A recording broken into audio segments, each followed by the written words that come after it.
Saudara, orang yang murah hati berbuat baik kepada dirinya sendiri dan dia menerima kemurahan Tuhan. Cara Tuhan itu nggak pernah terpikir, tapi kenapa kita nggak pernah mengalaminya? Pelit. Maaf loh ya, nggak usah pakai basa-basi aja. Siapa suruh undang saya? Orang Kristen pelit, nggak diberkati, maaf. Tuhan memberkatimu itu ada bagian-bagian di tanganmu yang harus engkau sisihkan untuk pekerjaan Tuhan, untuk orang-orang yang membutuhkan. Engkau makan sendiri, maaf, engkau tidak akan pernah berkecukupan hidupmu. Ada yang menabur secara luar biasa tapi tidak pernah menjadi miskin. Ada yang menghemat secara luar biasa tetapi selalu berkekurangan. Iya, Bapak Ibu, hari-hari ini Pak Gembala sedang berbicara tentang satu tema berjalan bersama Tuhan. Siapa yang di sini berjalan bersama Tuhan? Jangan cepat-cepat angkat tangan. Jangan terlalu GR ya. Seringkali kita berpikir kita berjalan bersama Tuhan, tapi belum tentu Tuhan berjalan bersama kita loh. Ya, ada syaratnya untuk berjalan bersama dengan Tuhan. Karena tidak semua orang Kristen itu berjalan bersama Tuhan. Hanya orang-orang yang memenuhi dan syarat dan ketentuan berlaku. Ada tanda bintang. Ya, bagi orang yang mau berjalan bersama Tuhan. Kita baca bersama Keluaran pasal 33. Iya, itu sudah bersin ya. Haleluya ya. Yang bersin tolong tutup mulut ya supaya tidak menyebarkan. Iya, Keluaran 33 judul perikopnya Musa meminta penyertaan Tuhan di gurun. Jadi kita ini semua membutuhkan penyertaan Tuhan. Sebab tanpa penyertaan Tuhan percuma rumah besar, punya segala macam yang megah, yang mewah. Kalau tidak ada Tuhan di dalamnya percuma. Sebaliknya walaupun rumah kita pas-pasan, kecil tapi ada Tuhan, ada sukacita, amin. Jadi pilih rumah besar atau kecil? Ada yang terjebak kecil, besar, kecil, besar ya. Biar enggak ngantuk ya. Yuk baca pasal 33 Keluaran ayat yang pertama, 1, 2, 3. Berfirmanlah Tuhan kepada Musa, pergilah engkau dan yang telah kau pimpin keluar dari ke negeri yang telah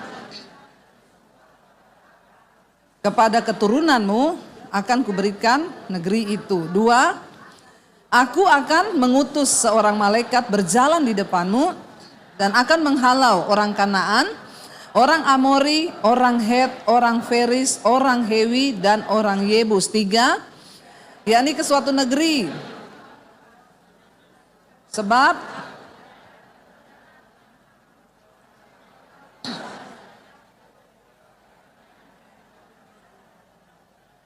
amin. Saudara, jadi satu kali ketika Musa telah membawa bangsa itu keluar dari Mesir, di tengah padang gurun, Tuhan berfirman kepada Musa, pergi bawa bangsa ini menuju ke tempat, ke tanah perjanjian yang berlimpah susu dan madu. Tenang saja, aku akan mengutus malaikatku berjalan bersama-sama kalian di jalan. Dan malaikat itu yang akan berperang melawan orang Amori, orang Feris, orang Het, orang Yebus. Tenang, mereka semua akan dikalahkan oleh malaikat itu. Tapi aku tidak ikut berjalan bersama-sama kamu. Saudara, siapa di sini yang mau kalau Tuhan itu kirim malaikatnya berjalan bersama kita? Ya. Semua pergumulan hidupmu diselesaikan sama malaikat itu. Dia yang bertempur melawan semua. Engkau akan mengalami pertolongan Tuhan, pembelaan Tuhan, mujizat engkau alami. Tapi Tuhan tidak berjalan bersama engkau. Mau enggak? Mau atau tidak? Tapi ada mujizat loh. Ada pertolongan loh. Mau enggak? Yang enggak punya uang jadi ada uang. Mau enggak? Yang benar, ya. Tapi nggak ada Tuhan, tapi ada uang, mau nggak? Pencitraan ini, pasti pencitraan, ya. Banyak orang Kristen mencari Tuhan karena mengharap pertolongan, mengharap mujizat. Ya ini Tuhan bilang, aku kasih malaikatku, dia akan menyertaimu bersama-sama dengan engkau, tapi aku nggak ikut. Kira-kira kalau saudara yang ditanya begitu, jujur saja, enggak usah pura-pura. Ya, mujizat terjadi, kau enggak punya uang jadi punya uang. Bahkan kau sakit sembuh karena ada malaikat yang menyatakan mujizatnya atas perintah Tuhan loh. Tapi Tuhan bilang, aku enggak mau bersama-sama dengan kau. Kenapa Tuhan harus melakukan hal itu saudara? Karena dia sudah terlanjur berjanji kepada Abraham, Ishak dan Yakub akan membawa bangsa ini keluar dari Mesir menuju ke tanah yang akan dia berikan kepada Abraham menjadi tanah pusaka dari Israel. Dia sudah terlanjur berjanji dan Tuhan tidak bisa menarik janjinya. Jadi dia bilang gak apa-apa, kamu jalan aja, mujizatku menyertai, kemenangan menyertai, tapi aku tidak ikut. Dan persoalannya kenapa Tuhan tidak ikut? Ayat ini berkata, sebab engkau ini bangsa yang apa? Tegar tengkuk. Tahu nggak tegar tengkuk itu? Keras kepala, kepala batu. Nggak mau bertobat, nggak mau ditegur, nggak mau dikasih masukan, nggak mau dinasehati. Ada nggak orang begitu di sini? Wih. Nah, sekarang ketahuan toh bahwa Tuhan tidak berjalan bersama kau. Tadi saat semua angkat tangan, Tuhan berjalan bersama kau, angkat tangan. Ya, tapi kalau saudara jadi orang tidak mau bertobat, keras kepala, kepala batu, tidak bisa dinasehati, tidak mau berubah, sombong, angkuh, hidup lagi. Nah itu dia orangnya. Yang Tuhan tidak mau berjalan. Tapi Tuhan sudah terlanjur berjanji kepada Abraham, Ishak dan Yakub. Bahwa keturunannya akan mendiami satu negeri yang sudah Tuhan janjikan. Jadi sekalipun mereka ini tidak mau bertobat, keras kepala, kepala batu, Tuhan bilang gak apa-apa, masuki aja. Bahkan malaikatku akan menyertai kamu. Jadi jangan senang kalau hidupmu itu aman-aman saja. Kalau keuanganmu baik-baik saja. Kalau kau merasa ada mujizat, belum tentu itu Tuhan ada bersama dengan engkau. Apa tolak ukur tanda yang menjadi materai bahwa Tuhan bersama dengan kita? Waktu kita hidup di dalam pertobatan. Waktu kita ini punya hati yang mudah berubah. Kalau ada kepahitan, benci sama orang, firman Tuhan suruh mengampuni, mau enggak mengampuni? Amin. Tidak ada lagi yang punya kepahitan di sini? Ayo ngaku. Ya, nggak ada lagi yang punya kekecewaan sama orang. Ya, yang kalau dia itu. Nah, ini tanda kau masih punya kepahitan itu. Tuhan tidak mungkin berjalan bersama kau. Ya, karena apa yang Alkitab suruh kita harus nurut. Ketika kita nurut, artinya kita menghormati Tuhan, barulah Tuhan berjalan bersama-sama. Kita aja sama orang yang bikin jengkel kita nggak mau kok berjalan bersama. Misalnya kita berjalan sama temen ya, nanti kamu gini, nggak mau? Kamu aja, saudara mau temenan sama orang gini? Kagak lah, kalau bisa saya left group. Ya enggak, ya. Blokir. Apalagi Tuhan. Alkitab berkata Tuhan itu bergaul karib dengan orang yang takut akan Dia. Yang menghormati Dia. Ya. Takut akan Tuhan itu, kata takut itu berbicara tentang takut beneran. Kalau seperti saudara kalau lihat harimau, saudara gemeteran kan? Nah saudara itu harusnya sama Tuhan tuh begitu. Karena Tuhan tuh kudus, amin. Tapi banyak orang Kristen tuh berani bikin dosa, gak takut Tuhan.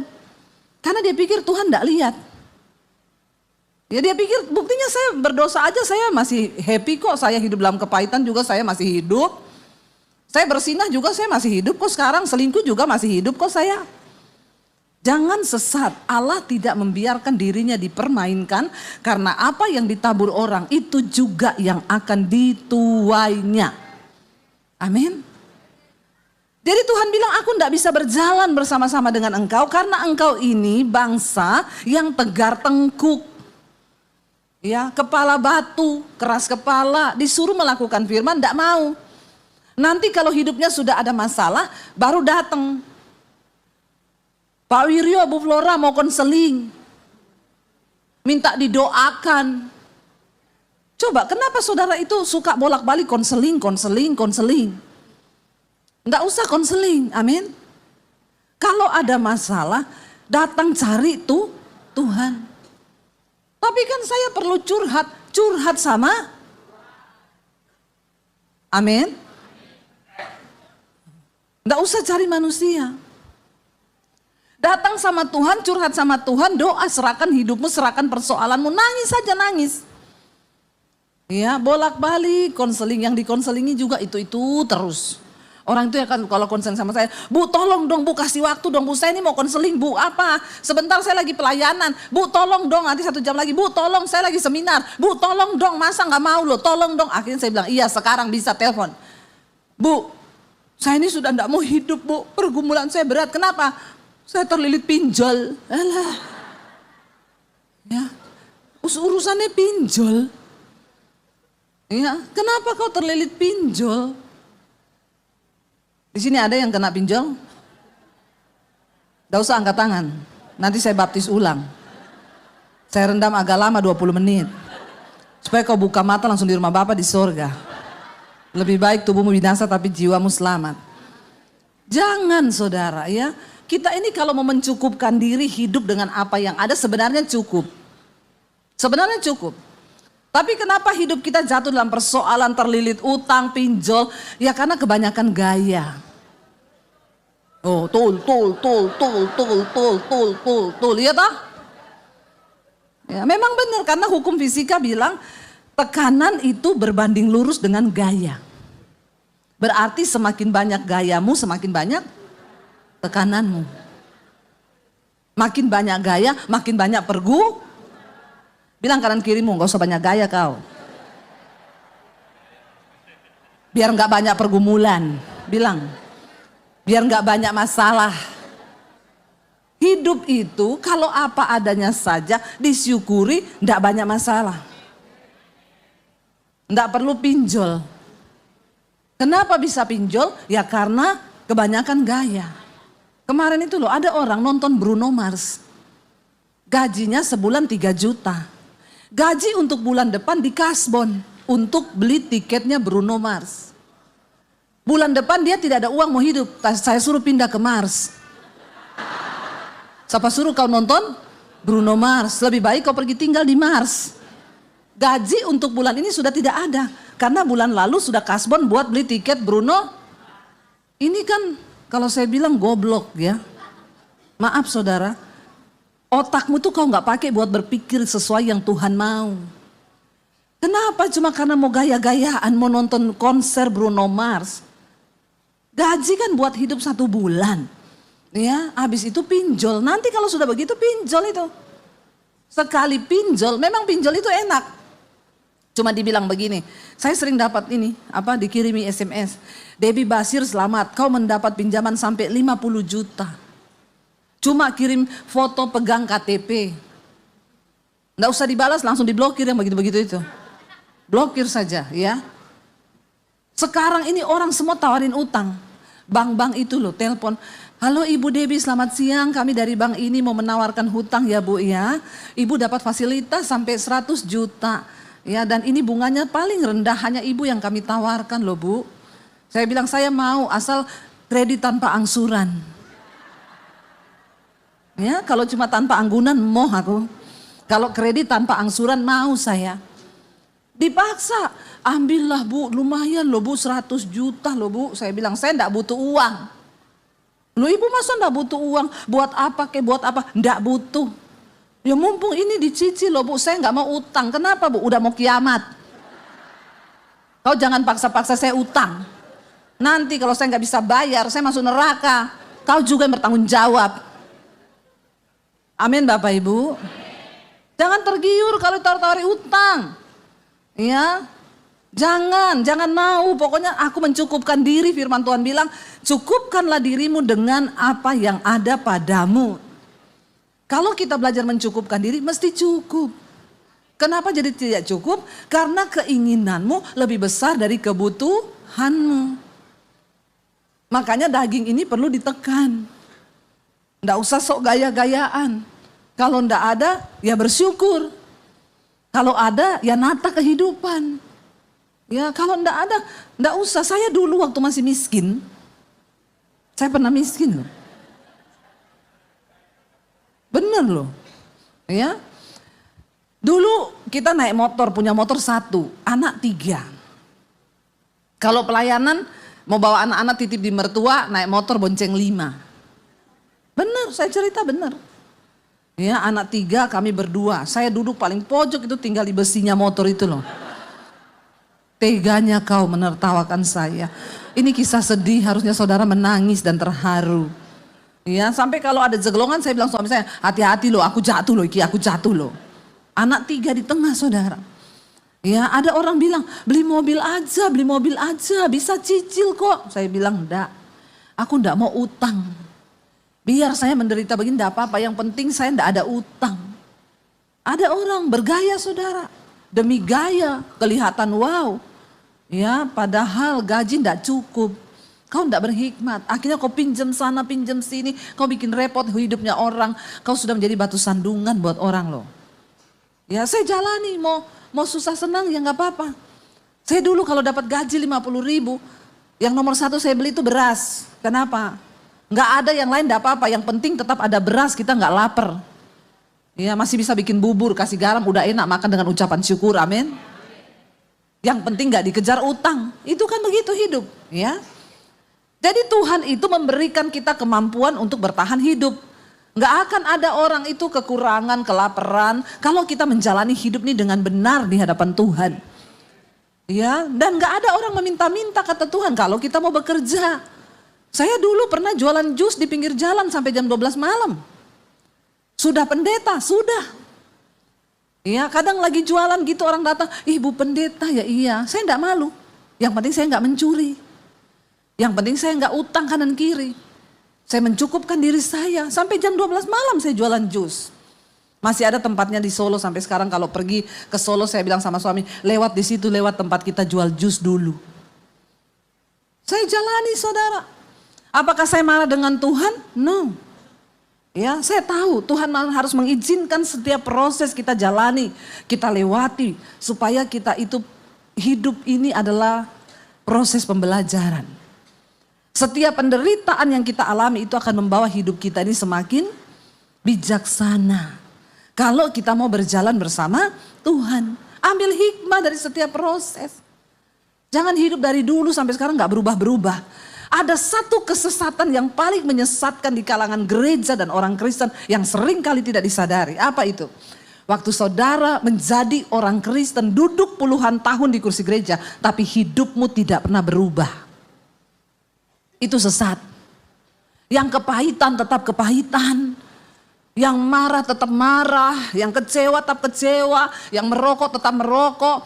Yang bersinah tetap bersinah. Yang selingkuh tetap selingkuh. Hidupmu tidak pernah berubah.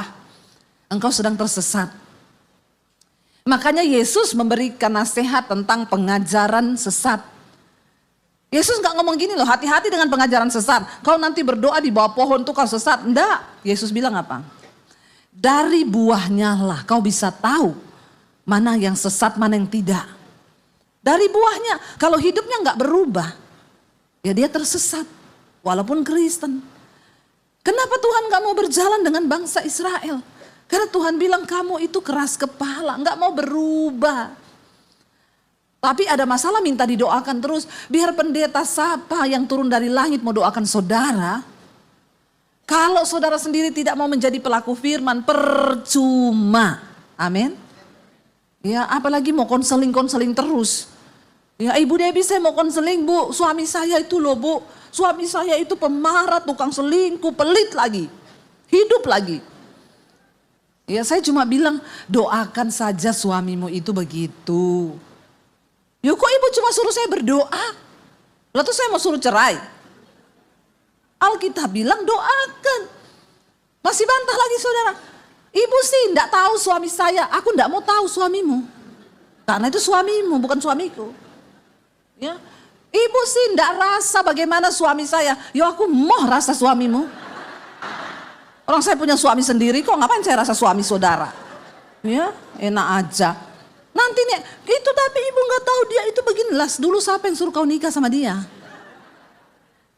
Itu sudah nasibmu yang harus kau bayar. Nanti saya tanya, Ibu sudah baca Alkitab belum? Sudah. Sudah pernah dapat nasihat tentang suami yang belum bertobat? Oh emang ada. Nah ini.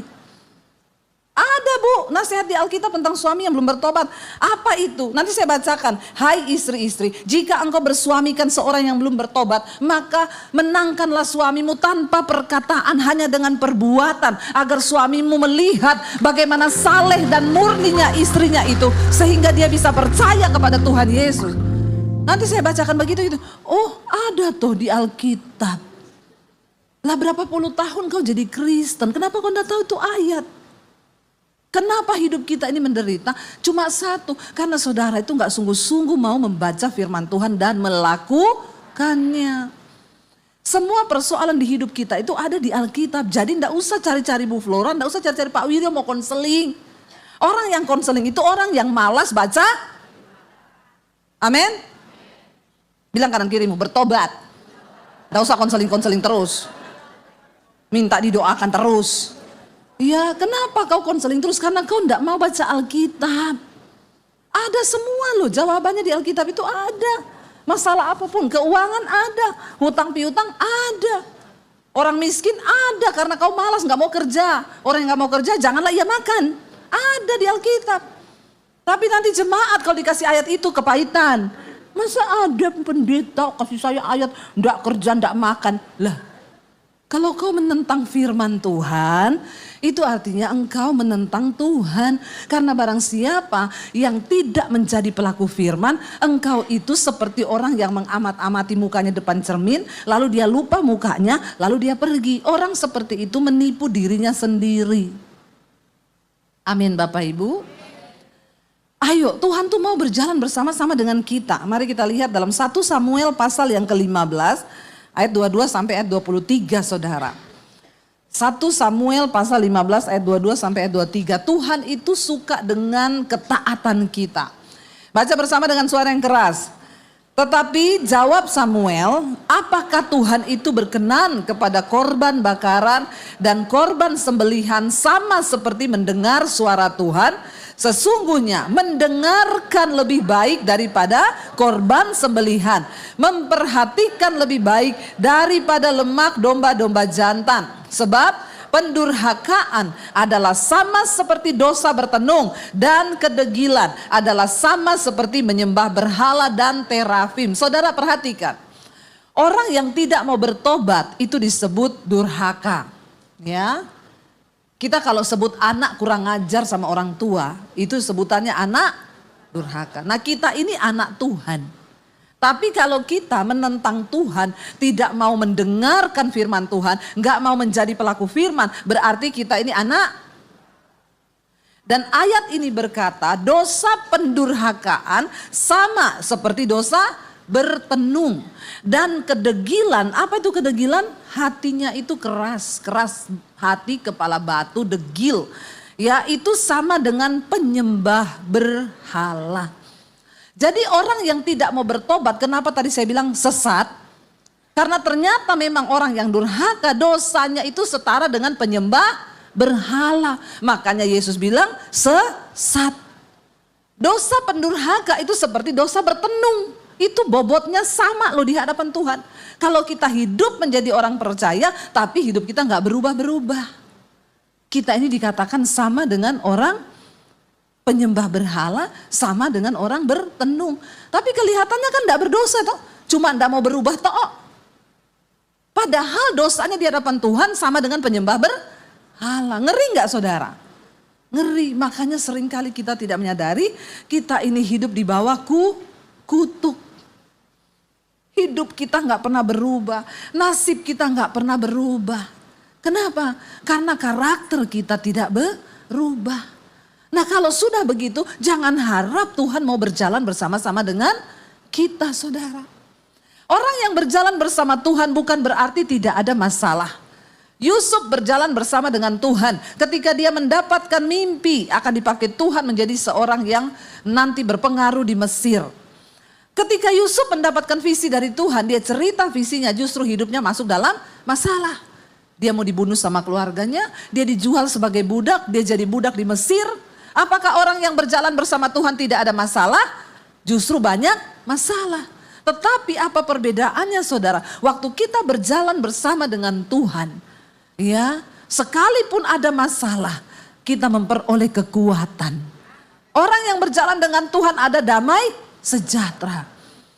Makanya saudara jangan pernah mengukur penyertaan Tuhan itu dari kekayaan atau harta. Banyak orang kaya yang rumahnya tidak ada Tuhan di dalamnya. Ya, dia hidup dalam marah-marah, emosi. Saya sering makan sama orang kaya. Makanannya mahal, harganya jutaan saudara. Lagi makan, saya makan enak, dia terima telepon. Halo, itu bagaimana? Saya suka bilang, maaf ya Bu Pendeta, maaf, keluar dia. Masuk, baru mau duduk makan, telepon bunyi lagi. Kan saya sudah bilang, maaf ya Bu, keluar. Saya bilang begini, memang benar Alkitab berkata, orang fasik bekerja untuk orang benar. Orang kalau nggak mau bertobat, masuk orang fasik. Dia bekerja mengumpulkan kekayaan untuk dinikmati orang benar. Dia yang bayari makanan saya jutaan. Saya makan enak, dia tidak bisa makan enak. Lo benar gak? Benar Alkitab bilang orang fasik itu disuruh bekerja sama Tuhan. Mengumpulkan kekayaan yang pada akhirnya akan diserahkan kepada orang benar. Itu benar. Ya, saya banyak melihat orang kaya. Hidupnya gak ada damai sejahtera, berantem sama istri, rumah tangganya kacau balau. Ini loh yang saya masuk penyertaan Tuhan. Saya pernah merasakan hidup yang bagi orang itu mungkin penderitaan. Naik motor 1 berlima. Ya bayangkan saudara. Akhirnya karena saya sudah naik motor berlima, anak semakin gede, saya pikir beli mobil lah ya. Satu kali saya pelayanan di satu perusahaan. Lalu bosnya tanya, Bu Debbie, ibu punya mobil? Enggak punya. Ibu mau enggak mobil itu? Mobil tua tahun 80. Ya saya bilang, oh mau Pak kalau dikasih. Iya suami bisa nyetir enggak bisa. Suruh datang ambil aja. Suami saya datang ambil. Saya bilang, say kita dikasih mobil. Cepat kesini ambil. Mobil tua memang 80 tahun 80. Suami saya bawa pulang. Sudah bawa pulang kita menikmati mobil tua ini. Besoknya ditelepon sama sekretarisnya. Ibu mobil itu ibu mau bayar cicil atau cash? Jangan tertawa saudara, ini menyakitkan. Saya bilang, oh itu dijual tuh. Iya Bu, jadi mobil itu kemarin itu ditarik. Ada nasabah beli tapi dia nggak bisa bayar, macet kreditnya. Mobil tua. Jadi berapa Mbak? Kalau ibu bayar cash 7 juta. Ini 20 tahun lalu ini, waktu saya masih di Solo, anak saya masih kecil. Kalau ibu mau bayar cash 7 juta, tapi kalau ibu mau cicil jadi 14 juta. Tolong saudara kalau kau sudah kaya, jangan kau pelit ya. Apalagi sama Mbak Tuan, saya sih merasa terperdaya sih waktu itu. Tapi karena saya juga sudah malu mau balikin, akhirnya saya bilang, ya wes gini aja lah saya cicil, saya enggak ada duit 7 juta untuk bayar. Saya cicil ya berapa Bu? Sebulan 500 ribu, ya udah jadi 14 juta. Udah kami beli mobil itu. Karena mobil tua, ya itulah mobilnya itu jadi mobil namanya dalam nama Yesus. Kenapa? Karena tiap kali mau naik tanjakan, suami saya menoleh ke belakang, Dek, anak-anak berdoa ya dalam nama Yesus, biar ndak mogok. Tiap kali mau naik tanjakan, berdoa Dek, kita semua dalam nama Yesus. Beneran mogok. Saya turun dari mobil, cegat beca, anak saya 3 tak angkut ke beca. Ya kadang suami saya bilang dorong sedikit ya saya, oh dorong. Makanya tuh kalau cari istri yang seperti saya. Nggak usah tepuk tangan. Menyakitkan. Bisa dorong mobil, pasang gas bisa, ganti galon bisa. Kesetrum nggak mati. Saya. Ya. Iya saudara, anak-anak pindah ke beca. Pernah kita mau ke mall. Parkir di bawah habis, yang ada tinggal lantai 2. Suami saya bilang, waduh naiknya tinggi say. Tapi kita enggak bisa, memang harus di situ. Doa ya dalam nama Yesus. Suami ancang-ancang gas, wong. Kita semua dalam nama Yesus, darah Yesus digas saudara. Sampai di tengah, tok. Saya teriak, apa itu say? Ya ampun Tuhan. Knalpot jatuh. Nggak mogok sih, tapi knalpot jatuh. Saya turun, kan takut ada mobil dari bawah. Saya turun, saya bilang, say cepat kamu naik aja, knalpotnya tak angkat. Istri idaman. Angkat knalpot, nggak usah tepuk tangan. Ya, saya angkat knalpot, panas ternyata. Saudara ya, itu memang suka duka kami tuh. Ya itu karena mobil hasil tarikan, jangan beli yang barang-barang hasil tarikan, itu ada kutu gitu. Ya akhirnya suami saya bilang, ya sudah lagi nih saya, dibawalah ke bengkel. Pak ini tolong perbaiki, tiap minggu masuk bengkel. Tukang bengkelnya gini bilang, Pak ini mobil sudah tua banget Pak. Ini Bapak kayak ngopeni janda tua. Maaf ibu-ibu janda tua, nanti hari ini batuk, minggu depan sakit lutut, besok encok, ya memang begitu. Perlu turun mesin. Jadi dia bilang bagaimana kalau kita turun mesin saja di mobil Pak, ganti semua baru. Oke kata suami saya, habis berapa? 6 juta, aduh hampir kayak harganya. Tapi ya gimana, kita cuma bisanya itu, dan bengkelnya anak Tuhan. Nggak apa-apa buat Ibu Debbie dicicil. Ya, bayangkan dicicil saudara, akhirnya ganti semuanya plus dicat baru. Tadinya warna merah diganti abu-abu. Wih agak bagus saudara. Kita pelayanan ke Surabaya, naik mobil teman saya. Mobil kita disuruh parkir di pabriknya. Berangkatlah kita ke Surabaya, itu mobil kan di Solo. Sampai di Surabaya ditelepon, ini mobil sedan, ini mobilnya siapa ya, kenapa? Banjir. Kuncinya di bawah suami saya. Ini kuncinya enggak ditinggal toh? Enggak. Lah, terus mobilnya sudah tidak kelihatan. Saya bilang sama suami saya pulang, mobil itu jual aja, buang, ada kutuk di situ. Karena itu mobil tarikan yang orang nggak bisa bayar, terus kita beli, itu dikutuk sama pemiliknya. Ya jadi saudara, ya saya pernah mengalami itu semua loh, ya.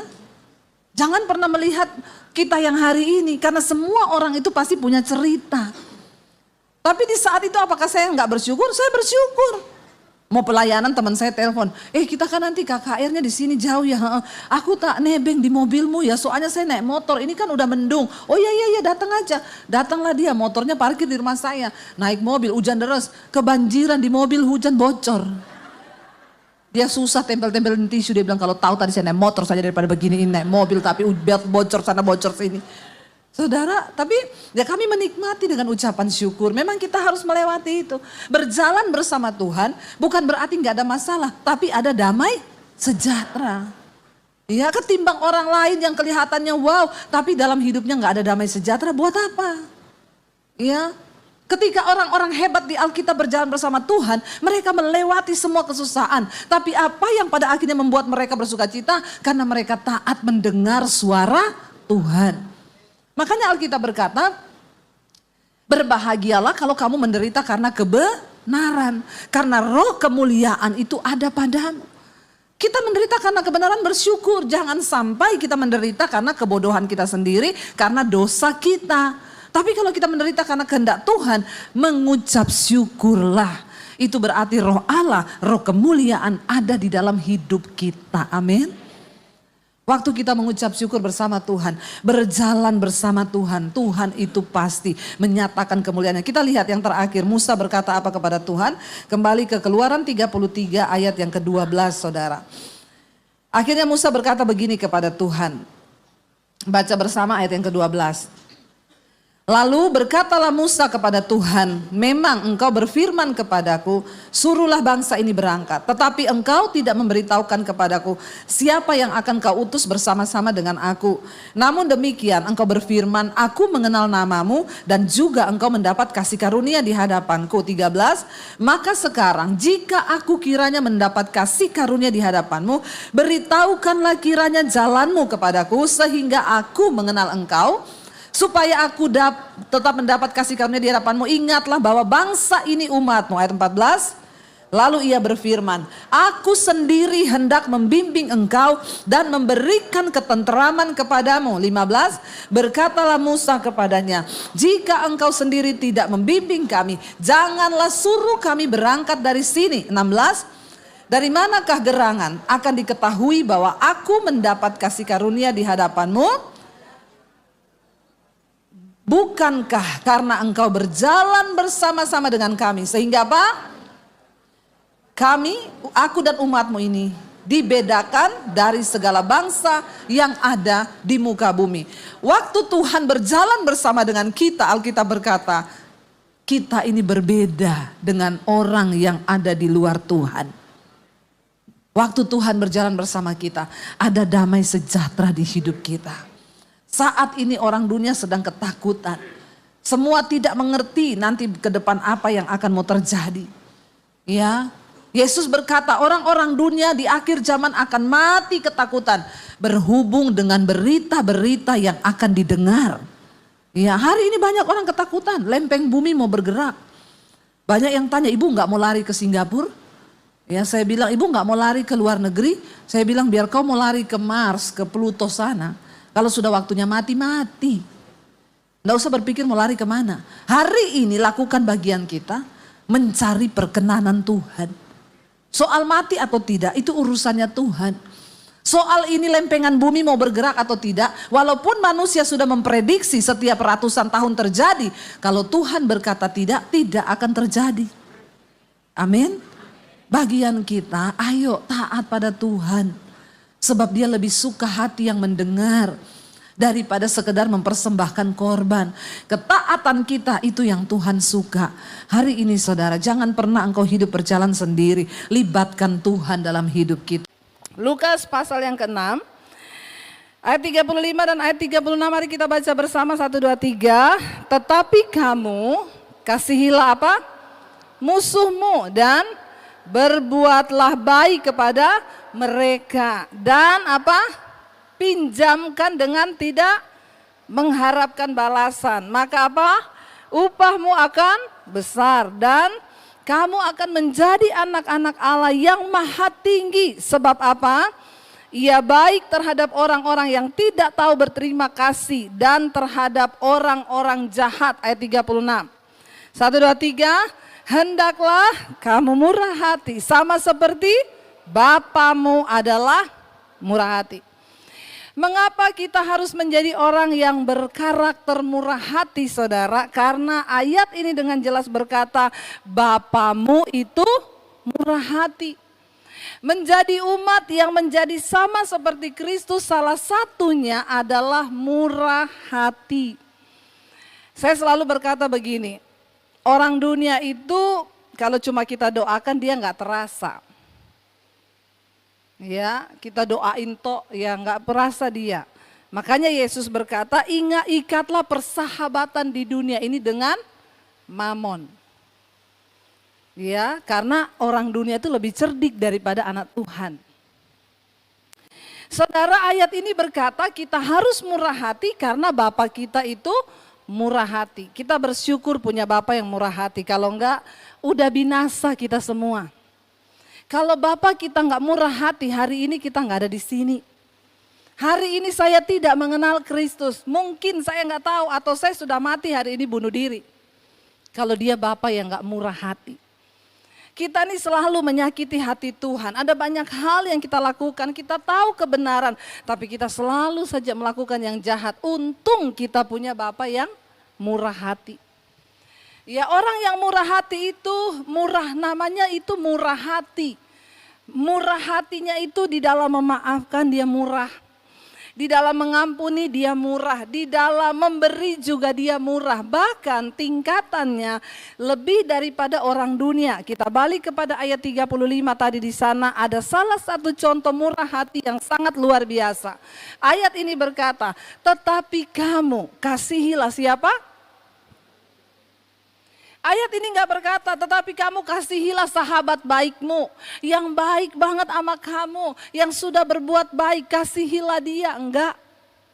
Ayat ini berkata, kasihilah musuhmu dan berbuatlah baik kepada mereka. Susah atau susah? Banget. Jadi ibu-ibu, kalau hari ini engkau disakiti suamimu, kasihilah suamimu. Ada yang kenceng banget aminnya leh.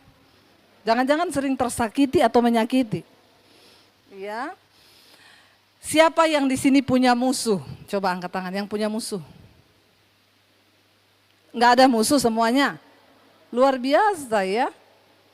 Yang lagi punya musuh ya sebenarnya ya walaupun yang gini. Saya sih sebenarnya enggak mau musuhan sama dia Bu, tapi dia musuhin saya. Ada enggak? Kalau segitu saya tidak usah khotbah saja. Karena semua tidak ada musuh. Kita itu menjadi orang baik, tetap ada yang nggak suka. Apalagi kita jadi orang yang tidak baik, lebih banyak lagi. Kita tidak diberkati, ada yang nggak suka. Kita miskin, ada orang yang mencemooh. Waktu kita kaya, semakin banyak yang mencemooh. Dulu ketika saya ya hidup pas-pasan itu hamba Tuhan pas-pasan loh, enggak punya iman. Setelah diberkati, hamba Tuhan kok jadi YouTuber, cari duit di YouTube. Haleluya. Ya, tidak akan pernah habis dengerin orang ngomong. Makanya Tuhan siapa itu betul. Makanya Tuhan ciptakan kita cuma 2 tangan buat tutup kuping kanan dan kiri. Kalau 3, 1 buat tutup mulut. Cuma 2 Tuhan kasih. Yang namanya musuh tuh di mana-mana ada. Kita mau baik ada, kita jahat apalagi pasti ada. Tapi itu nggak penting. Yang penting Tuhan bilang bagaimana cara kita berespon. Jangan kepahitan, rugi. Saya selalu berkata hidup ini sudah pahit. Jangan ditambah-tambahin dengan pahit sama orang. Kenapa kita pahit sama orang rugi? Orangnya ketawa-ketawa kita pahit sama dia. Dia nggak tahu lagi kalau kita pahitin. Hidup sudah pahit, minum kopi pahit, makan sayur pare. Semakin pahit. Ya saya kemarin camping saudara, waktu sudah di tenda teman saya ngeluarin sayur pare. Sama beberapa teman di situ, Bu makan sayur pare. Enggak, hidupku sudah banyak kepahitan kata teman saya. Ya sudah banyak kepahitan Bu, jangan kasih sayur pare lagi. Saya bilang, kalau kamu nggak ada kepahitan, saya makan pare jadi manis. Amin. Ya jangan mau kepahitan saudara. Alkitab berkata, kasihilah musuhmu dan berbuat baik kepada mereka. Bukan cuma itu, ayat ini berkata lagi apa? Dan ini tidak enak. Semua langsung, wah enggak enak ini Bu. Pinjamkan dengan tidak mengharap. Siapa di sini yang kalau ada orang pinjam uang dikasih tapi enggak berharap balik? Oh Tuhan sudah mau datang. Semua loh ya. Semua tidak ada yang angkat tangan.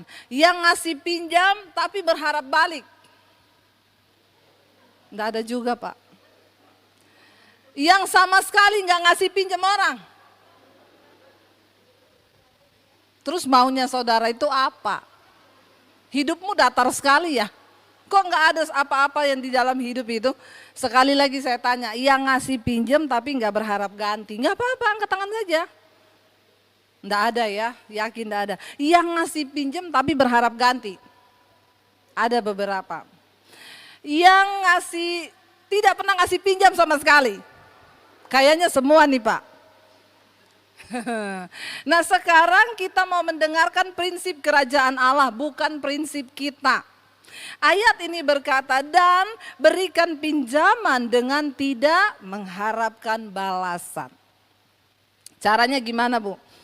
Kalau orang datang pinjam, ya saya pernah Bu. Ya masih ada hubungan dekat sih ya. Dep boleh nggak pinjam 5 juta? Buat anak saya masuk sekolah, nanti saya ganti bulan depan. Janji manusia itu kalau mau pinjam manis seperti madu. Bulan depan, waktu kita menaruh harap bulan depan maka tidak datang-datang. Ya, lebih baik saya balas dia gini, maaf kalau 5 juta saya belum bisa ngasih. Jangan bilang gak ada loh, padahal ada. Dosa lagi. Jadi bilangnya apa? Saya belum bisa ngasih segitu, tapi saya kasih 2,5 juta, ndak usah ganti. Amin. Karena Alkitab bilang kamu juga jangan menolak orang yang datang memohon kebaikan sementara kamu bisa melakukan hal itu. Kita harus masuk ke level yang lebih dalam. Mau lihat diberkati Tuhan enggak? Jangan jadi orang yang pelit, bilang kanan kirimu, jangan pelit. Orang pelit gak masuk surga. Ya, ada orang itu ngekep saudara, sampai gak bisa. Pokoknya dia punya prinsip gini, sekali uang masuk dompet dalam nama Yesus gak keluar lagi. Ini perlu dibaptis ulang, rendam 15 menit. Begitu buka mata langsung di rumah Bapa di sorga ya. Kasih pinjam, jangan harap ganti kata firman Tuhan. Orang Kristen sekarang gak bikin status di Facebook, nagih utang di Facebook loh. Nggak usah ucapin selamat tahun baru, bayar dulu utangmu yang lama. Ada lagi sebut nama ya. Janganlah tidak menjadi berkat. Kita ini suratan Kristus yang terbuka. Lebih baik saudara memberi dengan kerelaan, tapi enggak usah harap ganti. Daripada ya saudara itu ngasih berharap ganti, lalu jadi kemarin ada orang WA saya, Bu Debi, apa yang harus saya lakukan? Dia kirim WA-nya orang, Bu pinjam uang dong, saya ini mau bayar ini belum bisa. Ini gimana ya Bu Debi? Saya bilang gini, itu orang udah sering Bu dan tidak pernah ganti, enggak usah dikasih. Kalau udah kayak begitu udah salah itu. Kita nolong orang harus lihat-lihat juga saudara ya. Terus Bu dia pernah udah pinjam dulu ratusan juta nggak balik. Ya apa yang harus saya lakukan Bu? Saya tagih nggak pernah dibalikin. Relain Bu, nggak usah minta daripada ibu kena kanker hati. Lo bener nggak saudara? Ya ngapain? Kan ibu juga nggak miskin kan sekarang. Tapi tandai. Dan ibu ya saya ajarin sekarang jangan memberi apa yang orang itu mau. Kita nggak tahu orang itu uang buat apa loh. Ya jadi kasih semampunya ibu tapi udah nggak usah harap ganti. Selama kita masih bisa. Gitu ya Bu. Jadi uangnya ini relain Bu. Nggak usah diingat-ingat lagi. Nanti ibu nggak bisa tidur, nanti ibu apa. Tapi sekarang harus lebih bijaksana. Ya orang pinjam kasih, nggak usah harap ganti. Saudara diberkati Tuhan. Ya saya selalu menyaksikan ini saudara, satu kali ya mungkin ada beberapa yang sudah dengar di beberapa khotbah saya tapi nggak apa-apa kan untuk bisa jadi berkat karena saya mengalaminya dan kebetulan temanya lagi murah hati. 19 tahun yang lalu karena seumur anak saya yang gede ya, sekarang anak saya 19 tahun mau 20. Waktu dia masih bayi saya punya uang tinggal 50.000 lalu tiba-tiba malam jam 10 malam ada yang ketok pintu rumah. Saya bilang suami saya, buka siapa ya jam 10 malam bertamu ini mesti kalau nggak penting banget nggak mungkin. Suami saya buka, nggak lama suami saya masuk ke kamar, ada penjual soto yang di pinggir gereja itu, dia sebutin namanya, kenapa? Mau pinjam uang. Waktu itu uang saya dan suami tinggal 50.000, 19 tahun yang lalu. Dan itu kalau 50.000 bener. Cek ATM juga saldo minta maaf. Maaf saldo Anda tidak cukup. Ya padahal lagi nggak lebaran minta maaf terus dia. Lalu saya tanya sama suami saya buat apa? Anaknya demam mau dibawa ke klinik malam ini. Ya uangnya kurang dia pinjam 50.000. Saya bilang kenapa nggak 25 ya? Kan uang kita tinggal 50 dan besok anak susu anak saya habis loh. Saya mau tanya kalau saudara jadi saya apa yang harus saudara lakukan? Mikirin kita dulu kan? Saya juga bergumul lama saya diem. Terus suami saya itu bilang gini, aku terserah kowe. Karena yang lebih peka itu kowe lah. Apa yang Tuhan suruh pokoknya aku manut wae. Kata suami saya. Enak kan kalau jadi istri suami bilang begitu kan? Makanya istri-istri harus bijaksana amin. Uang itu dipergunakan sesuai dengan ya kemauan dan kehendak Tuhan. Jangan kita buat senang-senang diri kita sendiri. Kata suami sama saya, Bu saya itu pusing punya istri pintar cari duit. Duit saya sembunyi di mana aja dicari sama dia. Iya susah cari istri yang pintar cari duit. Di kos kaki hilang, di rak buku hilang. Jadi tiap hari saya ini bawa uang sial. Kenapa? Sial udah saya umpetin ditemuin juga sama dia. Lalu saya bilang ke suami saya, aduh gimana ya padahal besok Angie susunya habis loh. Tiba-tiba ayat itu datang di benak saya.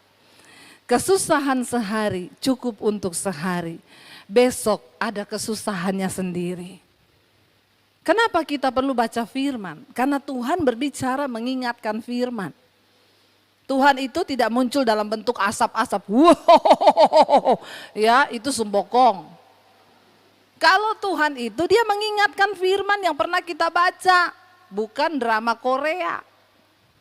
Lalu saya bilang ke suami saya, ya udah say, anak kita itu cuma habis susu, besok masih bisa saya bikin teh, kasih gula, masukin dot.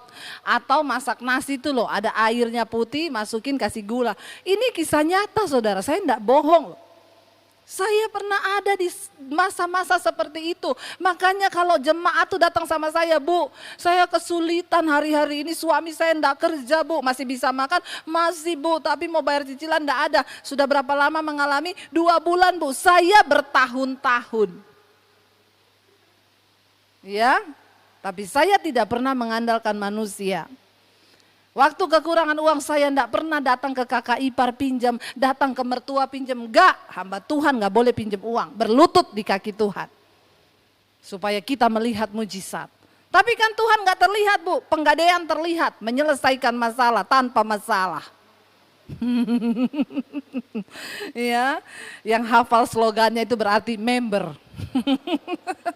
Jangan jadi member di sana, amin. Lalu saya bilang sama suami, kesusahan sehari cukup untuk sehari. Anak kita belum mati besok. Tapi kalau anaknya dia nggak ditolong sekarang, mati loh. Udah akhirnya kita kasih, saya ganti ya Pak 3 hari lagi. Nggak usah Pak, pakai, nggak usah ganti. Akhirnya pergilah dia saudara. Ya, saya merenung hari itu, saya bilang ke suami saya, Say, kita bersyukur loh. Kenapa? Yang pertama, dia bukan orang Kristen. Dia agama lain. Yang kedua, di gereja kita itu, tempat saya pelayanan, itu banyak orang kaya. Dan kita ke gereja cuma naik motor. Kenapa dia datang ke rumah kita? Itu anugerah saudara. Kalau ada orang datang kepadamu meminta tolong, itu anugerah. Itu kesempatan dari Tuhan untuk engkau menyatakan kemurahan hati, amin. Ya, saya bersyukur kalau masih ada orang datang minta tolong sama kita, berarti tampang kita masih tampang malaikat. Kalau orang udah gak pernah minta tolong sama saudara, tolong bercermin. Jangan-jangan sudah ada tanduk 2 di kepalamu. Makanya orang gak mau minta tolong lagi. Bener loh, ya coba saudara cek. Bulan ini aja ada gak yang meminta tolong kepada saudara? Saya bersyukur, ya ada beberapa saudara. Saya bisa, saya tolong. Bapak kita murah hati. Lalu akhirnya suami saya kasih, hari itu sudah kami menjalani besok hanya dengan iman. Suami saya mau pelayanan, dia bilang, Say mau ikut nggak? Saya pelayanan nih, yuk daripada di rumah juga nggak ngapa-ngapain. Saya pergi sama suami, ya. Ketika saya duduk saudara di ibadah itu, ada satu orang bapak pengusaha masuk, ya, dia sih orang kaya. Waktu saya lihat dia, di hati saya ada suara yang berkata begini, nanti bapak ini akan memberkati kamu. Saya tolak langsung dalam nama Yesus, muka celengan. Ya, jangan sampai karena kita lagi butuh duit, lihat orang kaya terus dia pasti ngasih saya duit. Bertobat, sedikit pun di hatimu mengandalkan manusia, Tuhan bilang terkutuk. Saya langsung jaga hati dalam nama Yesus. Ya, iblis pergi ya, jangan suruh-suruh saya berharap pada manusia. Lalu saya duduk di situ, ya, suara itu bicara lagi. Dia akan memberkati kamu. Saya bilang, beneran nih suara Tuhan atau bukan? Kalau suara Tuhan, uji aja.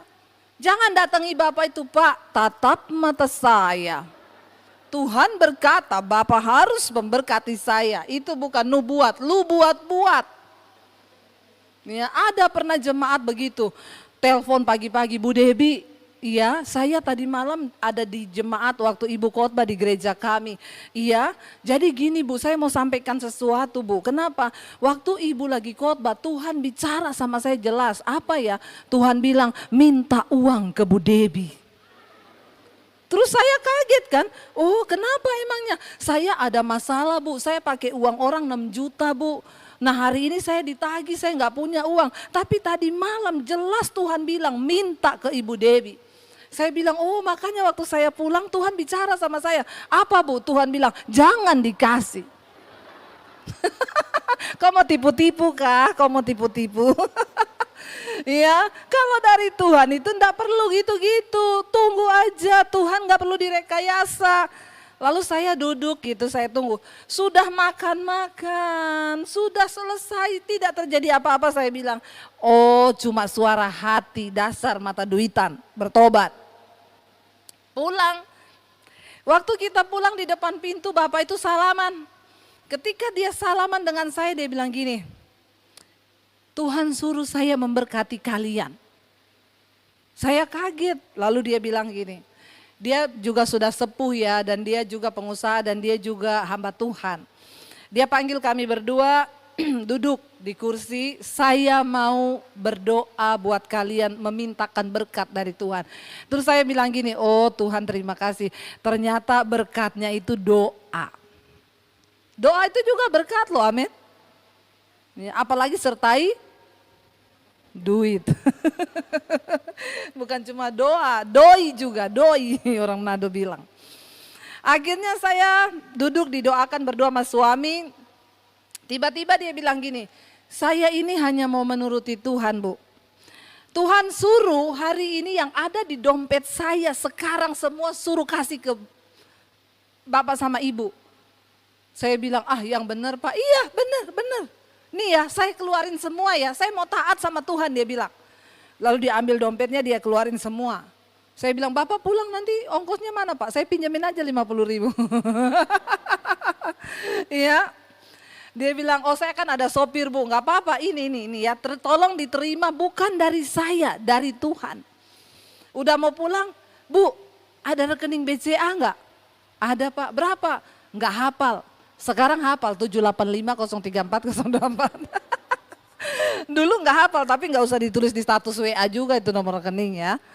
Lalu dia tanya berapa? Nggak hafal Pak. Besok pagi jam 8 tolong kirim ya ke saya. Baik Pak. Besok paginya jam 8 bener, jangan jam 5 udah dikirim. Udah gitu jam 6 WA, kok belum masuk ya transferannya? Itu mah nggak tahu diri ya. Jam 8 saya kirim, Shalom ini nomor BCA saya, Tuhan memberkati. Udah jam 10 tiba-tiba dia telepon, Bu lagi di mana? Lagi di rumah sama suami, bisa ke bank BCA enggak? Kebetulan dekat dengan rumah kita, oh iya ya kesini sama suami ya, saya juga mau menyampaikan sesuatu. Begitu kita datang dia bilang, ini Tuhan loh yang suruh, saya tuh baru kali ini begini loh, saya juga nggak tahu ya. Tapi berterima kasihlah kepada Tuhan. Dia pegang amplop coklat, saudara, dia bilang ini Tuhan suruh saya memberkati Bapak sama Ibu, ada uang 10 juta.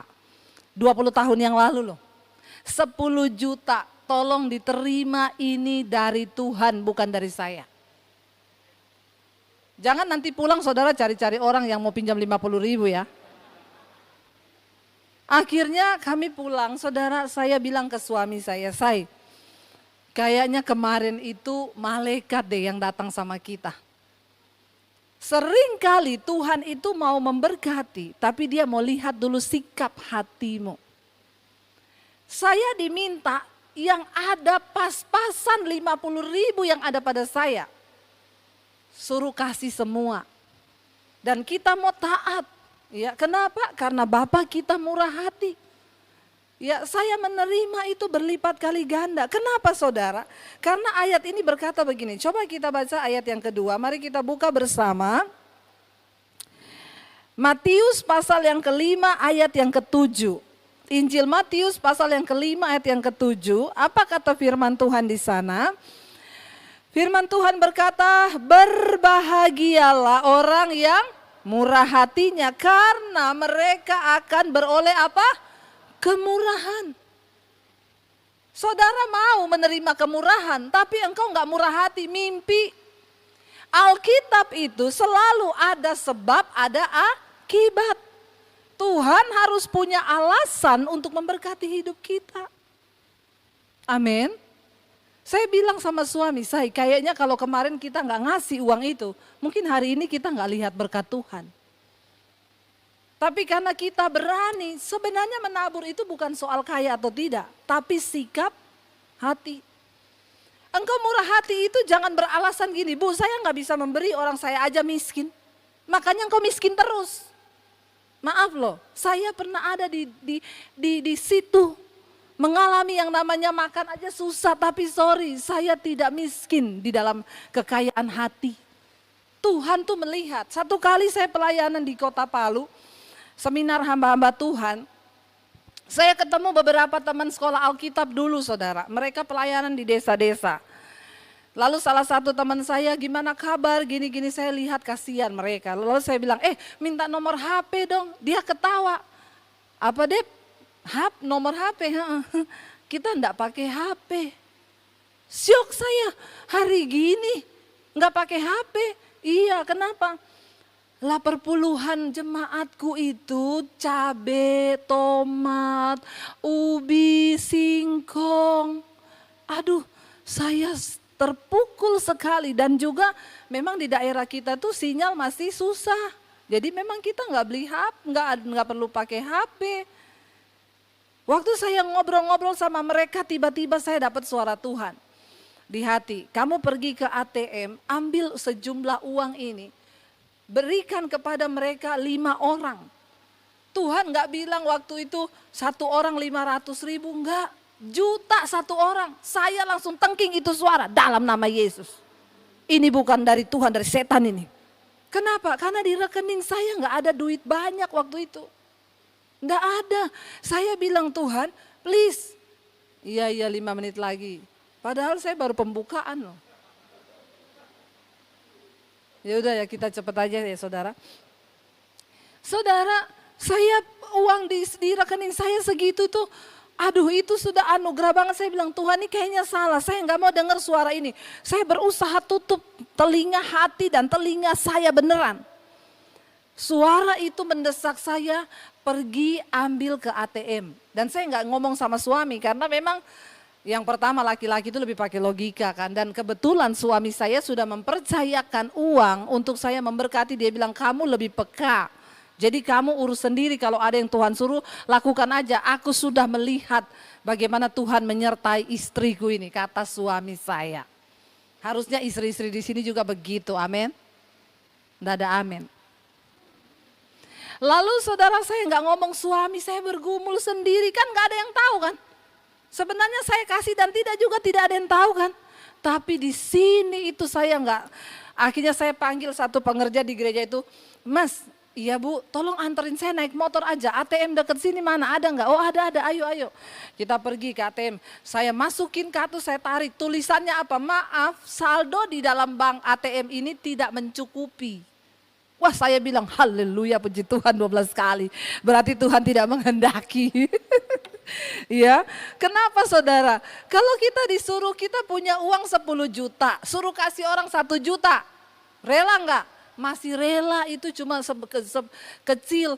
Kita punya uang 10 juta, suruh kasih orang 5 juta. Saya tanya saudara, rela enggak? Berat itu, berat bener. Akhirnya saya bilang Tuhan, enggak ada uang di ATM. Pindah ke ATM 1, sama tulisannya maaf. Ya, dana yang Anda cabut tidak mencukupi di mesin ini, di ATM ini. Oh haleluya. Lalu ada suara di hati gini, pergi ke banknya. Aduh saya berdoa dalam nama Yesus. Tapi kan saya enggak bawa buku Tuhan. Kan kalau narik gitu harus bawa buku. Suara itu bilang pergi ke banknya.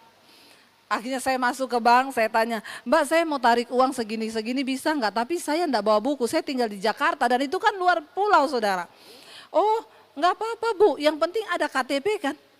KTP sama ATM-nya sama namanya kan? Iya sama. Agak berat saya, akhirnya ditarik keluarlah uang itu, saya bilang ke mas yang antar mampir di ATM, mampir di Indomaret beli amplop. Saya amplopin saudara. Setelah itu saya berdoa, sudah Tuhan. Saudara, memberi yang terbaik itu enggak bisa dengan sukacita. Ada di sini yang teriris, itu namanya korban. Kalau engkau masih memberi dengan tertawa, belum yang terbaik. Hello? Mengerti maksud saya? Iya, kalau kita memberi lalu ada yang teriris, itu sakit, itu korban itu. Saya tutup mata, Akhirnya saya mendekati mereka satu persatu, saya selipin, ini ada berkat dari Tuhan, berkat dari Tuhan. Nggak saling tahu satu dengan yang lain, nggak usah pamer-pamer, biar kita dapat upahnya dari Tuhan. Kalau saudara pamer, apalagi pakai di foto, di syuting, sudah nggak ada upah tuh, udah hilang, udah dipuji-puji sama manusia. Akhirnya saya pulang saudara, dan saya tidak berani cerita ke suami. Saya diam, sampai di Jakarta hari Minggu saya pelayanan. Apa yang membuat saya kuat waktu itu menabur? Firman Tuhan lewat di pikiran saya. Tuhan yang menyediakan benih bagi para penabur. Itu tiba-tiba muncul di pikiran saya. Yes Tuhan, aku hanya penabur, benih itu daripadamu. Aku mau taat. Saya tabur, waktu sampai di Jakarta saya ibadah minggu. Di satu gereja, tiba-tiba selesai ibadah minggu saya keluar, ada ibu-ibu ngejar saya saudara. Tiba-tiba dia langsung selipin amplop ke tas saya, Bu, berkat dari Tuhan ya, berkat dari Tuhan. Oh iya, dia langsung pergi. Sampai di rumah saya buka saudara, tahu nggak jumlahnya persis sama yang saya tabur buat hamba-hamba Tuhan itu. Dilebihin 10% sama Tuhan, tepuk tangan buat Tuhan. Dan itu saya menangis, saudara tahu saya menangisnya apa? Tuhan, terima kasih, untung waktu itu aku taat. Ternyata benar saya hanya sarana untuk lewat dan Tuhan tuh gak pernah utang. Ampuni saya Tuhan, ampuni. Malah Tuhan lebihin 10%. Setelah itu saya baru bisa cerita ke suami. Dan suami saya bilang, istriku ini memang top. Karena ada lebihnya 10%. Kan laki-laki itu tetap begitu. Saudara, berbahagia orang yang murah hati. Kenapa? Karena engkau akan menerima kemurahan. Hari ini saya mau bersaksi sama saudara. Saya hidup di dalam kemurahan Tuhan yang begitu luar biasa. Apa yang gak pernah saya pikir Tuhan sediakan. Saudara, yang terakhir kita baca karena saya sudah diancam dari belakang. Amsal 11 ayat 17 berkata, mari kita baca Amsal 11 ayat 17. Orang yang murah hati berbuat baik kepada diri sendiri. Amsal 11 ayat 17 ya. Multimedianya sudah tutup karena sudah habis waktu. Amsal 11 ayat 17 berkata, orang yang murah hati ia berbuat baik kepada siapa? Amsal 11 ayat 17 ya. Orang yang murah hati itu berbuat baik kepada diri sendiri. Jadi kita kalau jadi orang yang murah hati rugi? Enggak. Karena siapa yang menabur dia akan menuai. Saya mau cerita satu kesaksian lagi. Masalahnya tentang murah hati. Enggak apa-apa ya Pak, nambah 2 menit ya. Minta izin dulu saudara. Kemarin ada seorang ibu tuh yang bersaksi ya di acara Mesbah Doa Malam. Dia bilang gini, memang ibu itu beberapa minggu sebelumnya, bahkan berbulan-bulan sebelumnya dia selalu WA ke saya, Bu doain suami saya ini belum berhenti merokok. Saya ini kepengen suami saya berhenti merokok.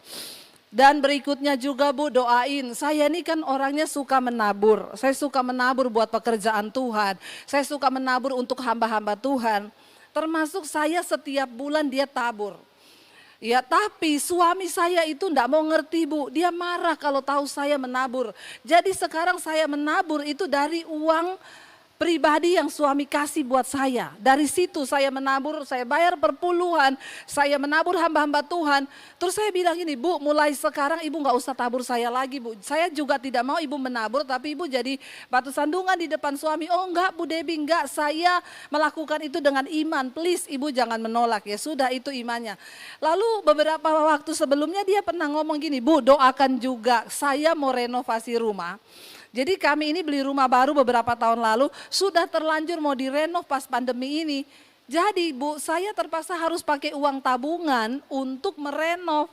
Karena memang keadaannya lagi begini. Dan itu hampir 1 miliar. Saya bilang Bu, saya tahu ibu itu orang murah hati, Tuhan pasti memperhitungkan semuanya. Ibu gak usah takut, gak usah khawatir.